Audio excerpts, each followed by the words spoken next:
Hello there, I'm Chef Eric Longini, an instructor at the Escoffier School for Culinary Arts. Today I'll be demonstrating to you how to make a roasted butternut squash soup.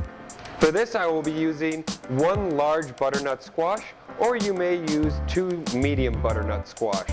In addition to this, I will be using salt and pepper to taste, a small amount of crème fraiche for garnish, 1/3 cup of cream, 1 small sage leaf for garnish, 1 small onion diced, 2 large cloves of garlic minced, and 8 sage leaves finely chopped. We also have 3 cups of stock. I used roasted chicken stock, 2 cups of water, and we're going to use about 2 tablespoons of olive oil. To begin this, we first must start by roasting the butternut squash. You may either cut the butternut squash in half, or if you would like to save a bit of time, I can go ahead and dice this. One advantage I feel that this gives me is it allows more surface area for caramelization, producing more of the roasted butternut flavor. I will go ahead and take off both of the ends to give me stable work surfaces. Right above this bulge is going to be, inside that bulge will be the seed pocket, so I will go ahead and break this down here. Butternut squash are very hard, so we want to be really careful as we do this so as to not injure ourselves in the process. From here, I am going to go ahead and I will peel the butternut squash. So I'm going to run my knife along the edge towards the bottom, removing the skin. Now that we have all of the skin removed, I'm going to go ahead and cut the section of the butternut squash in half that contains the seeds. To remove the seeds, the easiest way is to take just a normal kitchen spoon and scoop the seeds out just like you did a pumpkin when you were a kid. Once we have removed the seeds, we will go ahead and start to dice the butternut squash. I'm going to cut this into planks.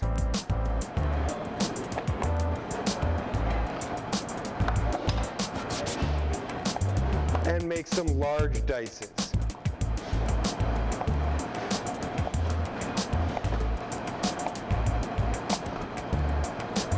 Now that I have the butternut squash diced, I will go ahead and transfer it to a large mixing bowl.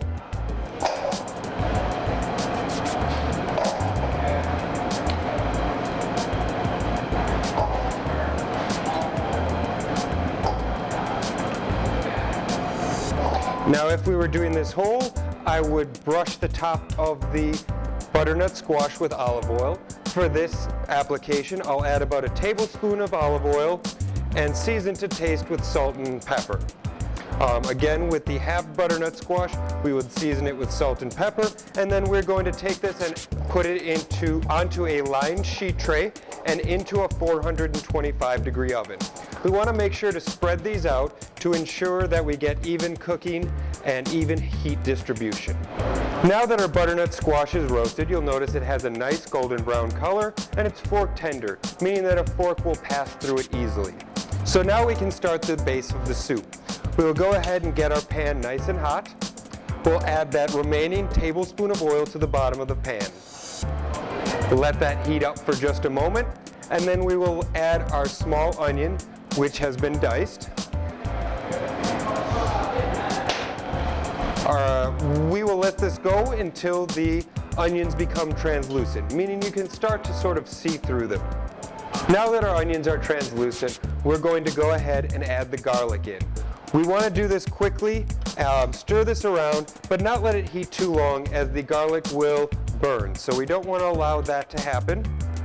While that's heating up, we will then add our minced sage. Again, about 8 leaves of minced sage. We're going to let this all come together. Once that has, we will take our roasted butternut squash. Careful, it's a little warm.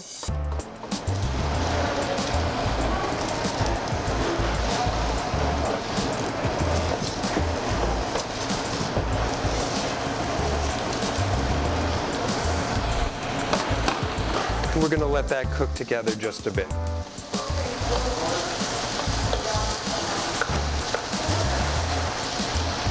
Next we will add our water.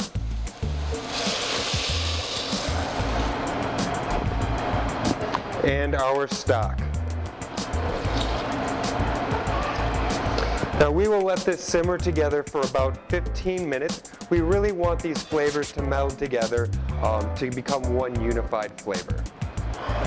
Alright, so we have had this simmering for about 15 minutes now. What we're going to do is make this a nice smooth puree. So I'm going to take my immersion blender and carefully puree this to a nice smooth consistency. If you do not have an immersion blender available, it would be a good idea for you to use your blender.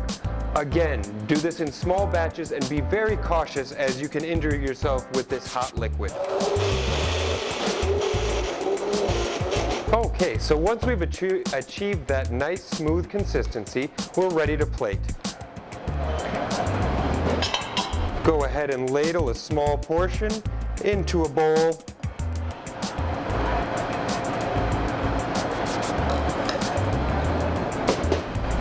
And we can garnish with a little bit of crème fraiche.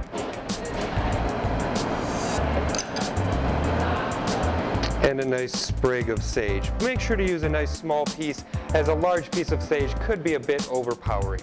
And there you have a wonderful roasted butternut squash soup, a perfect start to any fall dinner.